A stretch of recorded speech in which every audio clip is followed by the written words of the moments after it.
الإنسان ورأسه كل والحمد لله لا شريك له لا إله إلا هو وإليه المصير. Hadirin jemaah salat maghrib warahmatullahi kita diberkahi Allah kembali di majelis ini. Semoga kita senantiasa dilancarkan segala urusan kita. Allahumma amin. Sore ini kita akan melanjutkan bahasan kita. Kita masuk dalam bab hiwalan dan diman. Ya, bab hiwalan dan diman.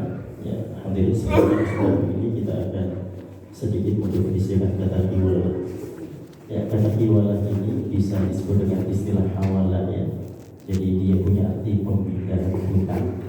Jadi kalau memindahkan hutang pada orang lain itu disebut dengan hiwala atau hawala. Tapi dipastikan bahwasanya pemindahan hutang ini dipindahkan pada orang yang mampu ya, bukan dipindahkan pada orang yang tidak mampu. Ya. Nah, jadi kalau ada orang yang mereka memindahkan hiwala hutangnya pada orang yang tidak mampu, maka dia tidak termasuk disebut dengan hiwala ya, tidak disebut dengan awal karena hiwala itu memindahkan hutang pada orang yang mampu karena si fulan tidak mampu untuk membayar hutang sehingga dia pindahkan pada orang yang mampu. Nah, ada apa urusan dengan orang itu? Allah alam. Jadi yang jelas dia boleh memindahkan hutangnya pada orang yang mampu, itu disebut dengan hiwala. Kalau di bab syariah kita mendapati ada orang yang mereka punya hutang terkait dengan pembelian sesuatu ya, kemudian dia tidak mampu melunasinya sehingga dia mengalihkan pada orang lain ya, atau yang seringkali kita sebut dengan istilah kredit ya, tapi di sini kita dapati dalam transaksi syariah ya. Nah, itu yang disebut dengan hiwala atau hawala. Jadi artinya ketika dia memindahkan hutangnya, tidak mungkin dia akan pindahkan atau dia amanahkan pada orang yang tidak sanggup untuk menanggungnya. Jadi pasti insya Allah orang itu adalah orang yang sanggup menanggung hutang itu. Nah, kemudian al-diman ini adalah penanggungan hutang ya, jadi menanggung hutang orang lain. Jadi meskipun bukan kerabatnya, bukan keluarganya, tapi dia menanggung hutang orang. Nah, itu disebut dengan istilah diman. Nah, kita masuk pada bagian yang pertama, yaitu bagian hiwala atau hawala. Nah, pada hadis Abi Hurairah radhiyallahu anhu, qala Rasulullah sallallahu alaihi wasallam, bersabda Rasulullah sallallahu alaihi wasallam, matrul ghani dzulmun.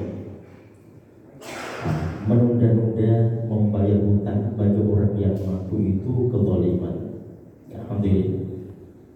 Seorang mampu untuk membayar hutang, tapi dia menunda untuk membayarkannya. Ya mungkin karena dia pebisnis tahu apa sehingga dia putar dulu gitu. Ya, mungkin dia merasa bahwasanya si fulan tidak menagih hutang kok. Nah, jadi sehingga kemudian dipanggil dulu. Nah, itu disebut dengan dzulmun kezaliman ya. Meskipun belum jatuh tempo. Jadi artinya dia sudah mampu mengembalikan, tapi dia belum juga mengembalikan meskipun catatan kalau kita kembali pada ayat 282 di Al-Baqarah, catatan jelas ya, akan jatuh di bulan sekian, tanggal sekian. Ya, nah ternyata dia diberikan Allah kemampuan ya untuk melunasinya sebelum jatuh tempo. Nah, dia dipersilakan untuk bisa melaksanakannya ya, untuk bisa mengutamakan hutangnya itu akan dilunasi. Ya, nah, seorang yang mampu dan dia menundanya di situ disebut dengan dzulmun, apalagi sudah jatuh tempo, tapi ternyata dia tidak juga bayar ya. Atau bahkan mungkin sudah lewat lama sekali, dia tidak juga bayar padahal dia mampu ya. Nah, alhamdulillah itu bisa terjadi dalam kehidupan ini ya. Ada orang-orang mereka punya hutang, mereka mampu gitu ya, tapi ternyata mereka tidak segera bayar hutangnya ya. Nah, itu disebut oleh Rasul dengan dzulmun, itu bentuk kezaliman. Jadi kezaliman itu tidak hanya orang mengenai orang lain, tapi juga termasuk orang yang tidak segera membayar hutangnya ketika dia mampu, itu adalah kezaliman. Mengapa? Karena Allah telah berikan dia kemampuan.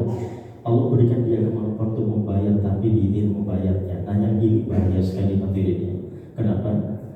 Allah bisa jadi nanti tidak memberikan kemampuan untuknya untuk membayar.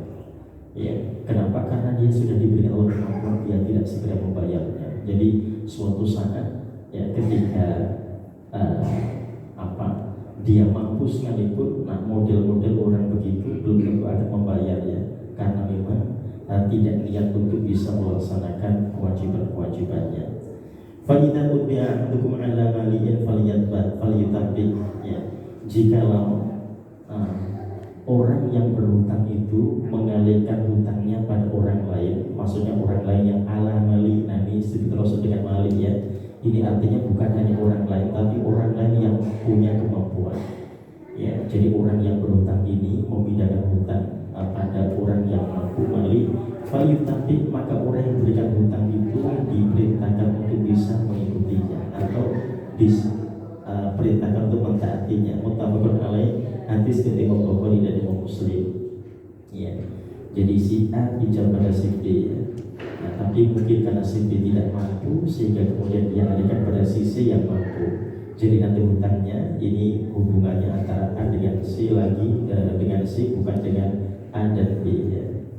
Nah, pada hadis selanjutnya ini hadis dari Jabir bin Abdullah qol tufiya rajulun minna, ya, ada salah seorang di antara laki-laki yang meninggal.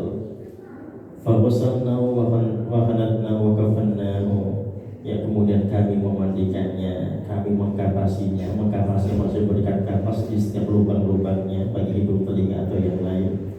Wa kafannahu, dan kami telah mengkafaninya. Tsumma atayna bihi Rasulullah sallallahu alaihi wasallam, kemudian kami menghadirkan jenazah itu pada Rasulullah sallallahu alaihi wasallam. Ya, kenapa? Agar bisa disolati oleh jamaah. Faqulna tusalli alaihi, ya. Ya, kemudian kami berkata tusalli alaihi, ya, apakah engkau mensolatinya ya Rasulullah, apakah engkau siap mensolatinya? Ya, jadi ini kata Jabir dengan sahabat-sahabat yang lainnya, apakah engkau siap mensolatinya? Fakhotokoton, kemudian Nabi melangkah, ya, tumakor, dan Nabi bertanya kemudian, a'alhidayi, apakah dia punya hutang? Fakulna, kemudian kami mengatakan dinar, ya Rasulullah, dia punya hutang 2 dinar. Ya, hampir 2 dinar. 1 dinar itu 4,5 gram ya. Kalau 2 dinar berarti 9 gram. Nah, di sini kita dapati bahwasannya orang ini punya hutang dinar. Nah, kenapa diketahui oleh para sahabat? Karena memang para sahabat itu sangat disiplin ya. Ketika mereka sudah mengetahui ayat 282 di Al-Baqarah, ayat yang terpanjang, maka mereka tidak akan mudah untuk berkhianat dari ayat itu. Ya, jadi kalau mereka ada transaksi utang piutang, dipastikan ada catatan di sana, ada batas waktu yang ditetapkan. Ya. Nah, masalahnya orang ini keburu meninggal, batas waktunya belum tiba. Ya, jadi diketahui kalau si fulan punya hutang 2 dinar. Fansarafa, kemudian Nabi buru mensolatinya. Ya, kenapa Nabi buru mensolati? Karena si fulan punya hutang. Alhamdulillah. Ini yang pertama adalah pelajaran yang pertama. Kalau Rasul mensolati seseorang, itu doa Rasul itu tidak akan pernah terhalang oleh selain pun dia. Nah, tapi kalau ada penghalang di sana, Rasul tidak akan mungkin mau. Nah, penghalang apa itu? Penghalang hutang. Jadi sehingga Rasul tidak mensolatinya. Yang kedua adalah memberikan pelajaran kepada umat agar jangan sampai mereka meninggal dalam keadaan meninggalkan hutang. Iya. Nah, mengapa begini? Karena ketika seorang muslim itu melaksanakan kedisiplinan di ayat 282 di Al-Baqarah, maka insya Allah mereka tidak mungkin akan mati dalam keadaan meninggalkan hutang. Yang mengapa begitu? Karena kita semuanya begini, di usia kita 121 hari ketika kita berada di rahim ibu kita masing-masing, Allah telah menetapkan rezeki kita. Artinya tidak ada orang yang mereka menderita dalam kehidupan ini ya. Allah sudah berikan mereka kecukupan. Kalau terjadi sesuatu berarti manusianya itu yang salah. Kalau ada orang yang mereka meninggal dengan meninggalkan hutang berarti orang itu yang salah. Ya, nah, makanya kemudian kalau kita dapati ada al-fuqara, orang-orang fakir, maka orang-orang yang kaya mereka diingatkan agar bisa memperhatikan, gitu ya. Ya, jadi sehingga kita dapati rezeki yang Allah telah tetapkan itu jelas sekali. Jadi tidak akan pernah Allah membiarkan hambanya di bumi ini dalam keadaan kelaparan. Allah telah menyiapkan semuanya untuk mereka.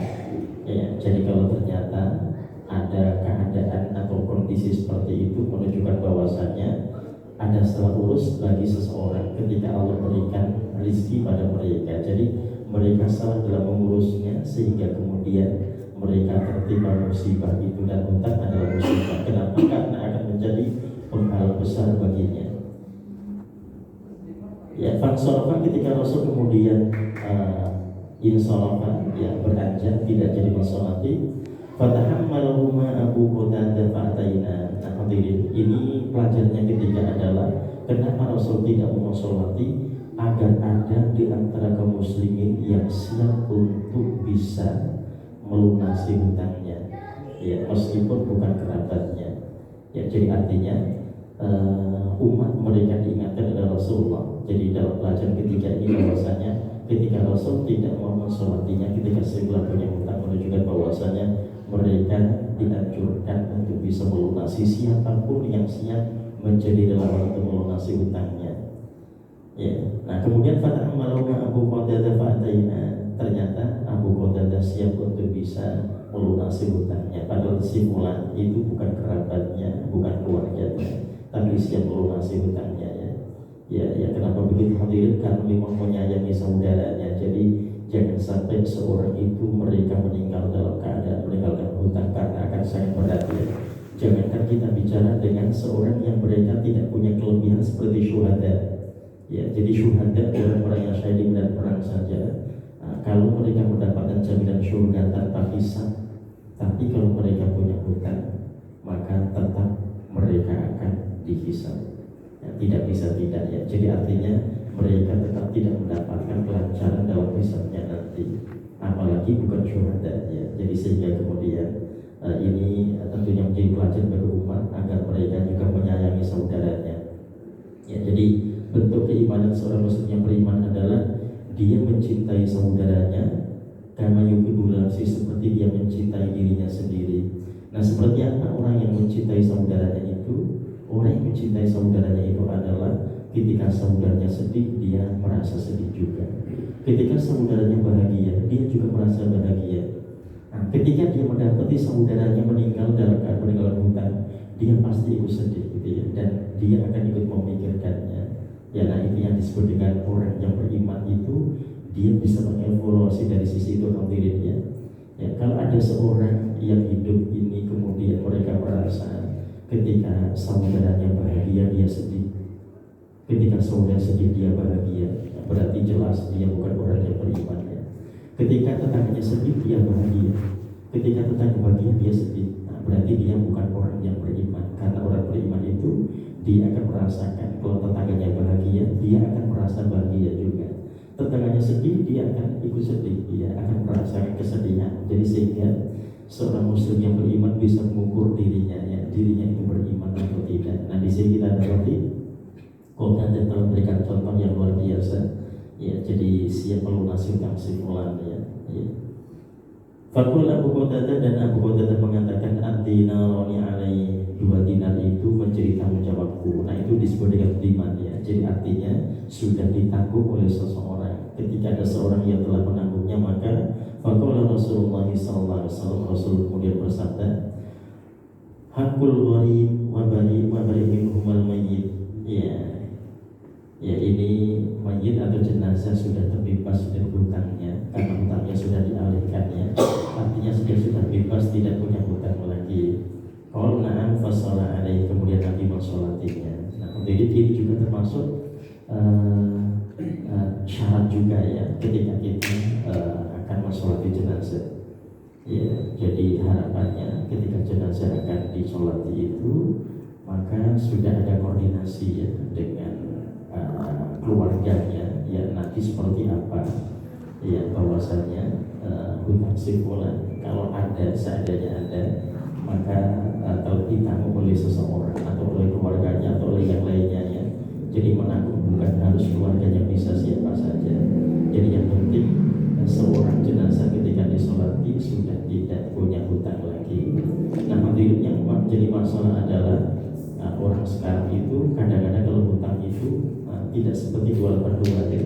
Sudah tidak pakai batas waktu, kemudian tidak ada catatan, gitu ya, kemudian tidak ada saksi, gitu ya. Kalau dia pinjamnya resmi ke bank, dia akan ada catatan di sana, ada batas waktu, ada saksi, ya. Tapi kalau antar individu seringkali tidak ada itu, ya. Jadi tidak ada saksi, tidak ada catatan, tidak ada batas waktu. Nah, ketika si fulan meninggal kemudian, ya, keluarganya juga tidak tahu ya dia punya hutang atau tidak. Nah, tapi kemudian biasa diumumkan barang siapa yang punya tanggung hutang dari si fulan, maka keluarga sudah memberikan atau sudah mengalihkan hutang jenazah pada keluarga misalkan ya. Nah, jadi kalau sudah dialihkan berarti insya Allah sudah aman ya, jenazah bisa disolati. Nah, hadirin, kenapa begitu penting Rasul menanyakan apakah dia punya hutang? Ya karena terkait dengan benteng besar ya yang akan menjadi penghalangnya jika dia punya hutang. Jadi nanti sia-sia saja doa di situ ya. Jadi kalau Rasul mendoakan dan jamaah yang lainnya, Allah maghfirlahu warhamhu, ya Allah ampunilah dia, sayangilah dia, wa'afihi wa'fu anhu, ya maafkanlah dia, wa akrim nuzulahu, dan berikan kemuliaan di saat diturunkan, dan seterusnya. Nah ini tentunya akan sia-sia ketika si fulan kedapatan punya hutang. Ya, jadi Rasul menanyakan dulu apakah si fulan punya hutangnya. Ya. Ya, Rawi Ahmad, hadis dari Imam Ahmad, Imam Abu Dawud, Imam Nasai dinyatakan sahih hadis ini oleh Imam Al-Bukhari. Berikutnya pada hadis Abi Hurairah anna Rasulullah SAW kana yu'ta birrajulil mutawaffa alaihi dayn fayus'alu hal taraka lidainihi min qada. Ya, jadi Rasul mendapati ada seorang yang meninggal dalam keadaan meninggalkan hutangnya, dan Rasul menanyakan apakah ada yang siap untuk bisa menanggungnya. Fayuqut tidak annahu taraka wafa'an sholat alaihi, kalau ada yang menanggungnya maka Nabi akan mensolatinya. Wa illa, jika tidak, qol shollu ala sahibikum, sholatilah kawan kalian. Artinya Rasul tidak mensolatinya, tapi yang lainnya tidak dilarang kalau ingin mensolati. Ya, nah dari sikap Rasul demikian ya. Ya, jadi kalau ada orang yang mati meninggalkan hutang dan tidak ada yang menjaminnya, maka Rasul tidak mensolatinya. Tapi Rasul tidak melarang yang lainnya untuk mensolati. Jadi bahkan Rasul menyuruhnya shollu ala sahibikum, sholatilah saudara kalian itu. Ya karena memang berat pendirinya. Ya, jadi berat sekali. Ya, jadi kalau sampai Rasul mensolatinya nanti bahaya di situ ya. Kenapa bahaya? Karena umat tidak bisa ambil pelajaran karena Rasul juga mensolatinya. Jadi kenapa Rasul mengulang alasan itu ya? Ya tadi doa Rasul itu tidak terhalang oleh sehelai benang pun. Ya kalau sampai dia punya hutang dan Rasul mensolatinya, ya nanti kemudian bagaimanakah dengan tanggung jawab itu? Ya, jadi sehingga Rasul mengulang untuk mensolatinya. Falamma tahallah alil futuqah, ketika sudah terjadi Fathu Makkah. Ketika terjadi Fathu Makkah ini apa menjadi? Rasul tidak hanya menjadi utusan Allah, tapi Rasul sudah menjadi pemimpin di Madinah. Jadi Rasul menjadi pemimpin bukan karena diutus Allah sejak awal seperti Nabi Daud atau Nabi Sulaiman ya. Nabi Sulaiman dan Nabi Daud itu memang Allah utus menjadi Rasulnya dan juga Allah utus menjadi raja. Jadi otomatis langsung jadi raja gitu ya. Semuanya patuh dan taat padanya, bahkan binatang dan bangsa jin pun menjadi pasukan Nabi Sulaiman ya. Tapi kalau Rasulullah tidak ya, dan Rasul-Rasul yang lainnya tidak. Jadi kalau mereka kemudian menjadi pemimpin di masanya itu karena kebaikan mereka, dan mereka ketika menjadi Rasul otomatis mereka akan mengarahkan siapa saja ya, dan akan membela dan menolong siapa saja mereka terzalimi. Nah ketika terjadi Makkah ini kemudian kata Rasulullah, ana aula bil mu'minina min anfusihim, sekarang aku akan menjadi penjamin bagi orang-orang beriman. Faman tufiya wa alaihi dayn fa alayya qada, ya barang siapa yang meninggal dan dia meninggalkan hutang, maka aku akan menjaminnya. Ya kenapa? Karena Rasul sudah menjadi pemimpinnya, jadi menjamin jenazah yang punya hutang. Dulu ketika belum menjadi pemimpin di Madinah, maka Rasul belum bertindak seperti itu ya, dan itu terjadi setelah Fathu Makkah. Jadi kalau setelah Fathu Makkah itu berarti semuanya sudah aman gitu ya. Jadi agenda-agenda di wilayah Madinah itu bisa terlaksana. Ya, jadi kalau kita dapati misalkan ada seorang jenazah meninggal dan meninggal hutangnya dan pemerintah memberikan jaminan, nah itu bagus sekali gitu ya. Ya hanya saja begini hadirin. Kalau kita kembali pada Rasulullah, kenapa Rasul berikan jaminan? Karena para sahabat itu sudah paham, mereka sangat disiplin gitu ya. Ya, jadi kalau misalkan Rasul berikan jaminan pada mereka, kalau seandainya mereka meninggal punya hutang, tapi mereka sudah karakternya itu sudah tertanam ya, mereka tidak mungkin mau mati dalam keadaan meninggal hutang meskipun mereka nanti mendapatkan jaminan. Ya, jadi itu Rasul lakukan karena kaum muslimin sudah benar-benar paham. Itu seperti halnya ketika ziarah kubur hadirinnya. Dulu mereka dilarang karena mereka tidak tahu apa itu ziarah kubur. Karena ternyata mereka bahkan meminta-minta pada orang yang telah mati. Ya, dan itu adalah kesyirikan ya, sehingga mereka dilarang. Tapi ketika mereka paham bahwa ziarah kubur adalah untuk mengingat kematian, maka mereka dianjurkan lagi untuk ziarah kubur. Bahkan disunahkan buat mereka dan kita kaum muslimin ya. Ya, nah kalau umat ini mereka disiplin begitu gitu ya. Jadi setiap mereka bertransaksi, ketika mereka berutang piutang, mereka mengikuti aturan 282 di Al-Baqarah. Nah otomatis ya. Nah, jadi kalau syarat itu dilaksanakan semuanya, dan ternyata dia meninggal dalam keadaan meninggal berhutang, maka negara menjadi penanggungnya. Jadi Rasul menjadi penanggungnya ya. Ya karena sudah tampak mereka sudah tampak disiplin ya. Ya, tapi kalau model orang sekarang hadirin gitu ya, ya jadi pinjamannya sudah riba gitu. Bagaimana mungkin akan diberikan jaminan gitu ya? Pasti akan sangat berat gitu. Ya, apalagi model-model pinjol-pinjol itu ya. Ya, jadi orang tidak kapok-kapok gitu ya. Jadi sudah jatuh, dia masih saja melanjutkannya.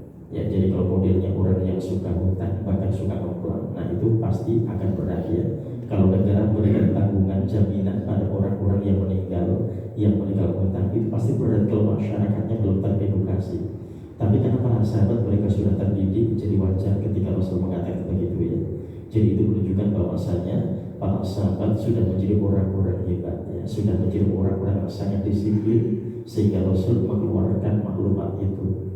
Ya, dan maklumat itu keluar adalah untuk bisa membantu al-fuqara wal masakin, ya, orang-orang fakir miskin kalau seandainya mereka meninggal dalam keadaan meninggal hutang. Kenapa? Karena memang mereka menjadi tanggung jawab dari negara.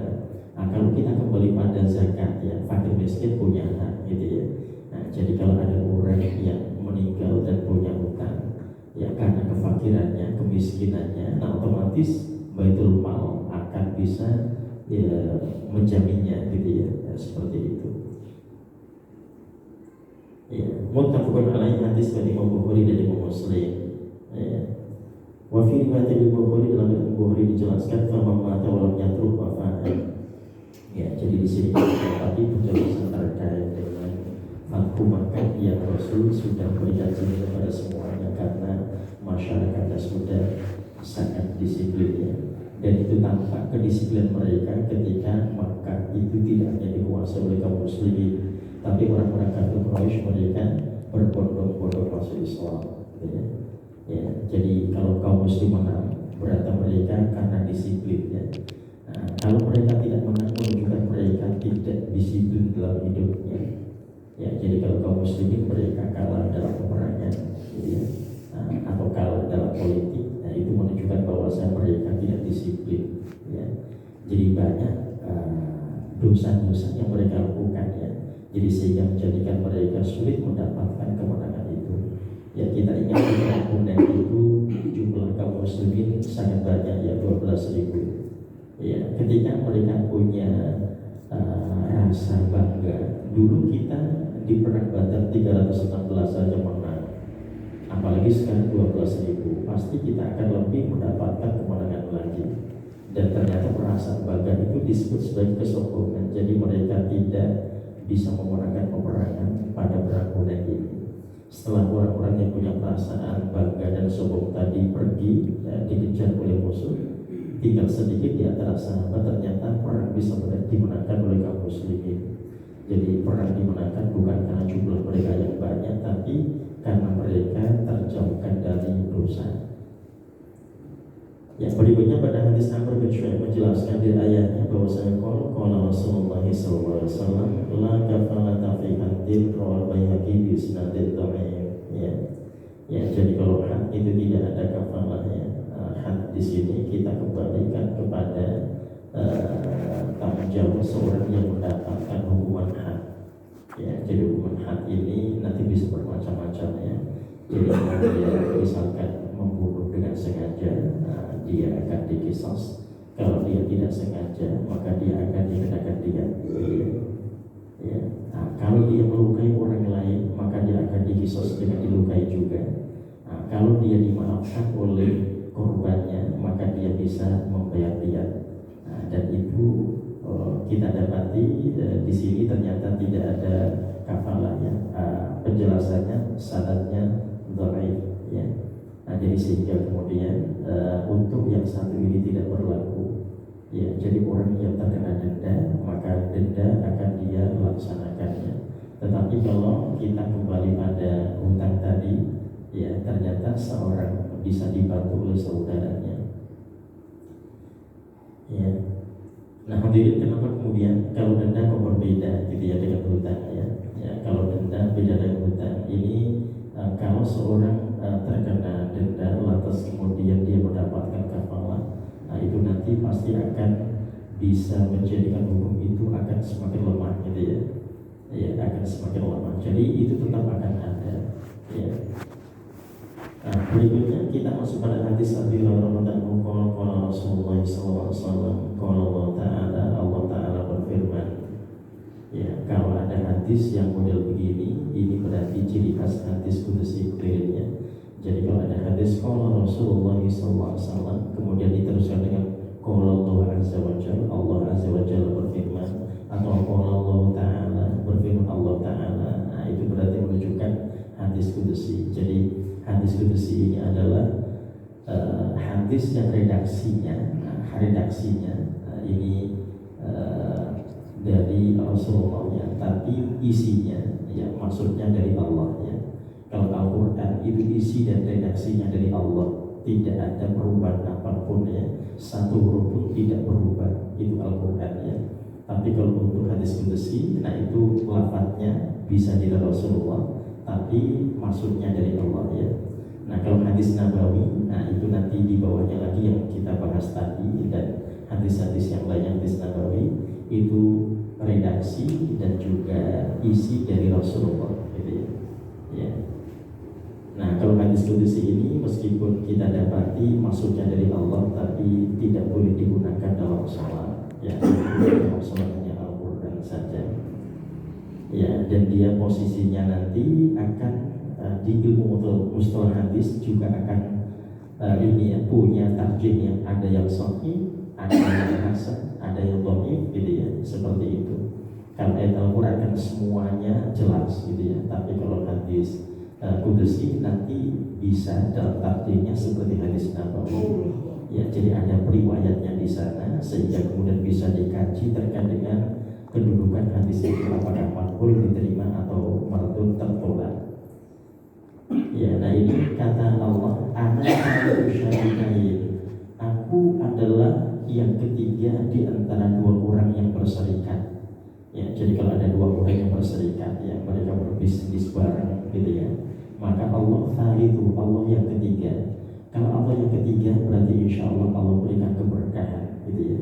Hadirin, kenapa kemudian kalau kita mengkaji surah Al-Kahfi terkait dengan perjalanan Nabi Musa bersama Nabi Khidir, itu kan mendapati yang pertama adalah ada perahu yang bagus gitu ya, yang dirusak. Kata Nabi Khidir, nanti bisa diambil oleh raja kalau tidak dirusak. Ya, berarti ini ada aset yang sangat bagus yang menjadi incaran raja gitu ya. Kalau tidak bagus tidak mungkin menjadi incaran raja. Tapi kata Nabi Khidir yang Allah jelaskan dalam surah Al-Kahfi itu, 5 sakin itu milik orang-orang miskin. Nah, orang-orang miskin bisa punya aset yang bagus begitu. Bagaimana caranya gitu ya? Nah, seperti ini hadirinnya. Jadi ketika orang-orang miskin pun mereka berkolaborasi, insya Allah mereka akan mendapatkan kebaikan-kebaikannya, mereka akan mendapatkan keberkahan-keberkahannya. Ya, jadi mereka tidak bisa sendiri gitu ya, harus berkolaborasi. Nah, ini ada dua orang yang bersekutu, ya mereka bisnis bareng. Maka Allah itu Allah yang ketiga sahibah. Syaratnya jikalau tidak ada yang berkhianat. Jadi A dan B bersekutu dalam bisnisnya. Ketika mereka tidak saling berkhianat, maka insya Allah akan berkah bisnis mereka itu. Ya. Faidah khona kharastu min bainihima. Ketika yang satu berkhianat, maka aku akan keluar dari keduanya. Artinya mereka tidak mendapatkan keberkahan lagi. Alhamdulillah, ada dua orang mendirikan perusahaan yang bagus, gitu ya perkembangannya. Ternyata yang satu merasa, oh itu kontribusi yang paling banyak dariku. Yang satu juga mengatakan begitu, oh itu kontribusi yang paling banyak adalah aku. Nah, jadi sehingga mereka ternyata berpisah ya. Karena berpisah sehingga nama perusahaannya kemudian berubah ya. Di pengadilan dua-duanya tidak boleh menggunakan nama itu, pakai nama sendiri-sendiri gitu ya. Yang terjadi apa? Ternyata mereka terseok-seok ya. A terseok-seok, B terseok-seok, mereka tidak mendapatkan keberkahan lagi. Nah itu disebut Allah keluar dari mereka. Ketika mereka bergabung, Allah berikan keberkahan. Tapi ketika saling berkhianat, maka mereka tidak Allah bela lagi ya, untuk mendapatkan keberkahannya. Berarti orang dulu ini mereka tidak boleh sombong begitu ya, merasa ketika maju seakan-akan itu kontribusi dari dirinya. Ya, dia meremehkan yang lainnya juga merasa begitu, seakan-akan itu kontribusi dari dirinya yang paling besar, yang lainnya tidak. Rawahu Abu Dawud, hadis dari Abu Dawud dinyatakan sahih di sini oleh Imam Al-Hakim. Pada hadis berikutnya As-Sa'id Al-Mansuri juga menjelaskan bahwasanya annahu kana syaribun Nabi sallallahu alaihi wasallam qabla al-bi'tsah. Ya, jadi Sa'id Al-Mansuri ini adalah sekutu Nabi dalam berdagang ketika Nabi belum diutus oleh Allah menjadi Rasulnya ya. Ya, jadi berdagang ya. Fajar yang berfatih dan ternyata dia ini Al-Mansuri ini datang ketika Fatuh Makkah. Nah ketika datang maka kata Rasulullah, marhaban bi akhi wa syariki, selamat datang saudaraku dan sekutuku, gitu ya.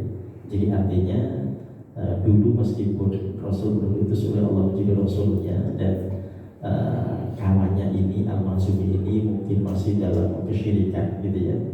Ya, tapi dalam berbisnis ternyata baik-baik saja ya ketika berkolaborasi dengan Rasulullah. Jadi sehingga ketika Fatuh Makkah datang, nah ini menunjukkan bahwa dia masuk Islam, gitu ya. Dan Rasul menyambutnya dengan sukacita. Rasul mengatakan marhaban bi akhi wa syariki, ya selamat datang saudaraku dan sekutuku. Rawahu Ahmad, hadis dari Imam Ahmad, Imam Abu Dawud dan Imam Ibnu Majah.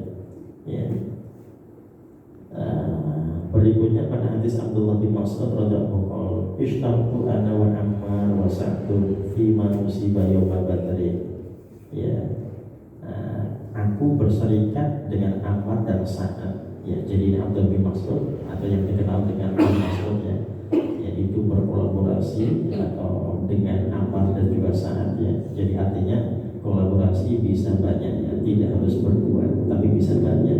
Kalau tadi kita dapat di Al-Kahfi itu disebut oleh Allah dengan 5 sakit milik orang miskin, berarti cenderungnya jamak gitu ya, tidak hanya dua. Kalau dua disebut dengan limis inain, pasti begitu ya. Tapi kalau disebut 5 sakit berarti menunjukkan mereka banyak ya. Nah, dan tadi hadirin ya, kita dapati bersyarikat itu bisa berdua, bisa lebih. Ya, Allah Nasai hadis dari Imam Nasai. Yang berikutnya pada hadis Jabir bin Abdullah qol aratul khuruj ila Khaibar. Aku ingin keluar ke wilayah Khaibar. Fa'atahtu Nabi, dan kemudian aku dipesankan oleh Nabi faqala idza ataita wakili bi Khaibar faqud minhu khamsata asyara wasaqan. Jika nanti ada wakilku yang datang di Khaibar maka ambillah 15 wasak. Rawahu Abu Dawud, hadis dari Abu Dawud ya. Nah ini disebut dengan istilah wakalah hadirin ya. Jadi wakalah ini mewakilkan ketika seorang misalkan ada transaksi dengan si fulan ya, dan ternyata dia tidak bisa hadir, maka boleh dia wakilkan dengan yang lainnya gitu ya. Nah hadis ini menjelaskan terkait dengan itu. Jadi mewakilkan itu dipersilakan ya. Kalau sekarang biasanya diberikan syarat-syarat di sananya ya, bagaimanakah agar si fulan bisa menjadi wakil atau taukil di situ, maka syarat-syaratnya ditetapkan dan itu halal ya insya Allah tidak ada masalah, karena hadis ini dinyatakan hadis sahih, dinyatakan sahih oleh Imam Abu Dawud. Berikutnya pada hadis Urwah al-Bariki juga menjelaskan anna Rasulullah SAW ba'atha ma'hu bidinarin yashtari lahu dhuriyah. Nah ini juga namanya perwakilan hadirin Rasul nitip pada seorang bernama Urwah al-Bariki. Ini Rasul nitip untuk dibelikan domba untuk korbannya dengan 1 dinar. Rawal Bukhari hadis dari Imam Bukhari fi asna'il hadis taqaddam. Nah di sini dijelaskan bahwasanya hadisnya telah dibahas sebelumnya, kita pernah membahasnya hadirinnya. Jadi Urwah al-Bariki ini ketika membeli domba dengan 1 dinar itu ternyata dapat 2. Dapat 2 domba ya, padahal disuruh beli 1 saja. Ketika keluar pasar, domba yang 1 dibeli orang dengan 1 dinar, sehingga Urwah ini pulang dengan 1 dinar plus 2 ekor domba. Dan karena tadi Rasul titip itu wakalah yang titip pada yang bersangkutan, jadi sehingga itu titipan, sehingga diberikan pada Rasulullah semuanya, dombanya dan dinarnya. Dan dia menjelaskan bahwa ya Rasulullah, tadi saya membeli seekor domba ternyata hanya 1 dinar ya. Ternyata mendapatkan 2, tidak mendapatkan 1, dapat 2. Ketika keluar pasar ada orang membeli 1 dengan 1 dinar, jadi sehingga uangnya utuh ya, dan dapat domba gitu ya. Nah kata Rasulullah, barakallahu finya, Allah akan memberkatimu dalam perdaganganmu meskipun engkau ini berbisnis debu gitu ya. Jadi kalau saatnya dia bisnis debu, itu dia akan tetap mendapatkan keberkahannya. Kenapa? Karena tanpa dia seorang yang amanah gitu ya.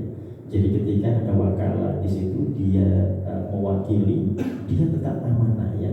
Dia tidak berusaha untuk nilai berapapun, tidak gitu ya. Nah itu misalkan kalau diberikan dombanya saja kan Rasul nggak tahu gitu ya. Ya, yang nitip nggak akan tahu, orang utuh gitu ya, dan yang nitip tak akan berterima kasih gitu ya. Tapi karena itu adalah sebuah amanah sehingga diberikan semuanya. Dan kata Rasulullah, orang model begini kalau bisnis itu dipastikan akan selalu mendapatkan keberkahan.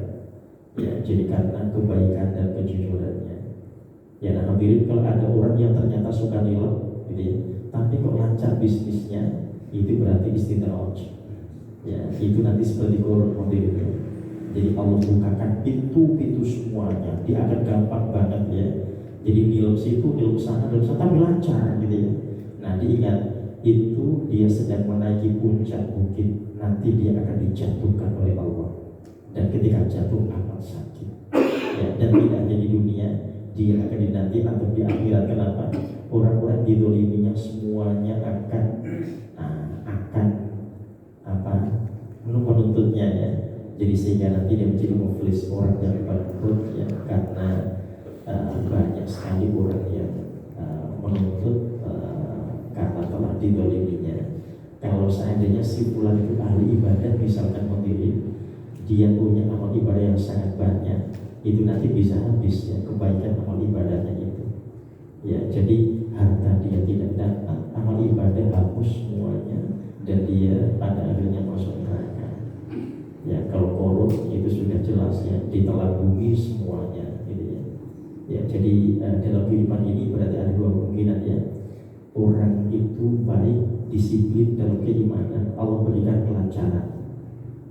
Ketika dia ternyata sebaliknya, Allah juga bisa berikan kelancaran. Tapi yang kedua ini namanya istidraj. Yang pertama, insya Allah itu kan kebaikannya ya. Itu nanti seperti Urwah al-Bariki ketika menjadi wakalah dari Rasulullah. Ya, ini masih ada 2 hadis lagi kita selesaikan. Hadis dari Abu Hurairah Ba'da Rasulullah SAW Umar ala sadaqah. Ya, Nabi juga pernah mengutus Umar untuk bisa menyelesaikan zakat. Nah, artinya di situ Umar menjadi wakil dari Nabi. Muttafaqun alaih. Pada hadis Jabir bin Abdullah juga dijelaskan bahwa Nabi SAW nahar thalatan wa sittina wa mur'aliyan ayat al-baqi. Di hari Idul Adha itu Nabi bertanggung jawab untuk menyembelih kurbannya, dan Nabi sudah menyembelih sebanyak Siti Thanatan Wasiti 63. Nah, menyembelih 1, 2 saja sampai akhirnya itu langsung menyembelih 63. Kita bisa bayangkan ya. Ya, nah sisanya disebut oleh Ali. Nah ini juga perwakilannya, artinya begini, Rasul diamanahi untuk menyembelih kurban di Idul Adha. Ya ternyata ya semuanya disembelih Rasul dan sisanya disembelih Ali ya. Ya, nah itu termasuk wakalah ya. Jadi meskipun Rasul yang diamanahi, tapi boleh ketika diamanahkan pada yang lainnya. Ya.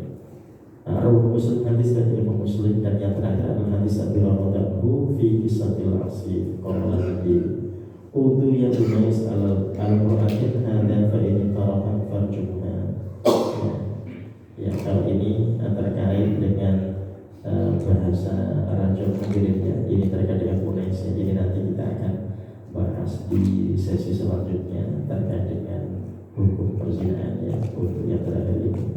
Ya, kalau di sini kita mendapat pesannya bahwasanya ada wakalah, di sini ada perwakilan ketika seorang diberikan amanah untuk menegakkan hukumnya. Ya, ya itu insya Allah kita mengumpulkan terkait dengan apa kita bahas di malam hari ini terkait awal dan iman. Kemudian ada syarikat di situ. Ya, yang ingin terakhir dipersilakan. Silakan.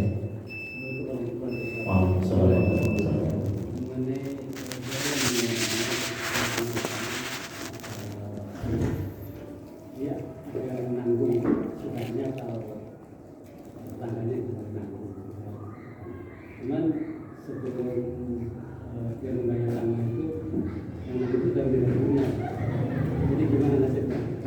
Yang kedua, bagaimana nasibnya seorang yang yang punya utang nanti pada saat di bisa di timbangan amal itu. Baik, ini pernah mengundang ternyata diri meninggal gitu ya. Ya berarti nanti yang lainnya bisa dialihkan pada yang lain. Ya, atau di situ akan dijual asetnya ya kalau dia punya aset. Nanti kalau kita kembali pada ayat 11 dan 12 di An-Nisa, ya, ini kan ada aturannya bahwa satu orang kalau mau bagi waris itu diperintahkan berhutangnya dulu kalau ada, atau wasiat kalau ada. Ya, berarti akan diambilkan dari asetnya ya. Jadi begini, biasanya orang ketika siap menjamin, nah, dia menjadi penanggung hutang sebulannya, biasa dia mampu. Nah nampaknya dia belum menyelesaikan, sudah meninggal ya. Nah berarti nanti peninggalannya bisa digunakan untuk bayar hutangnya.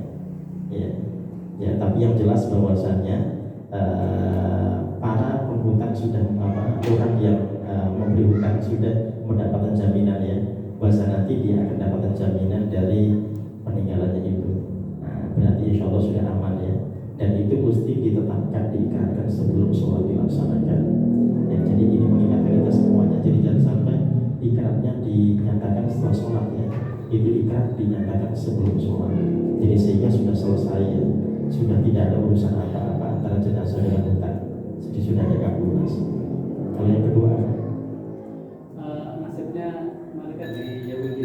Oh ya, ya itu tadi karena sudah diselesaikan insya Allah aman ya. Kalau masih ada belum dibayar gimana? Oh kalau belum dibayar berarti tetap akan tidak aman ya.